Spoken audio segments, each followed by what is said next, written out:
Hello guys, good afternoon. তোমরা সবাই কেমন আছো? আশা করছি সবাই ভালো আছো। দেখো, এই যে আজকে আমার ছিল খুবই শরীর খারাপ, সারাদিন কিছুই করতে পারিনি, উঠে সকাল থেকেই শুয়েছিলাম। আর তোমাদের দাদাভাই এই যে রান্না করে নিয়েছিল, এখানে করেছিল আলু সিদ্ধ, ভেন্ডি সিদ্ধ দিয়েছিল, মেখে নিয়েছিল। আর এখানে করেছিল ডিম ভাজা আর বেগুন ভাজা। দেখো এই যে খেয়ে নিচ্ছিলাম উঠে, আর কিছুই ভালো লাগছিল না। তারপরে আর ভিডিও করা হয়নি আসলে। তোমাদের দাদাভাই যেটা পেরেছে সেটাই রান্না করেছিল, আর ছেলেকে ওই খাইয়ে দিয়েছিল, আর আমিও খেয়ে নিচ্ছিলাম। ভালো লাগছিল না খেতে, দেখো তাও খেয়ে নিচ্ছিলাম।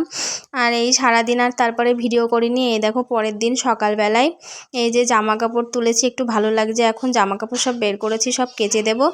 আর এই যে কাজবাজ সব কমপ্লিট করে দেখো ঘরটরগুলো সব গুছিয়ে নিচ্ছিলাম পরিষ্কার করে।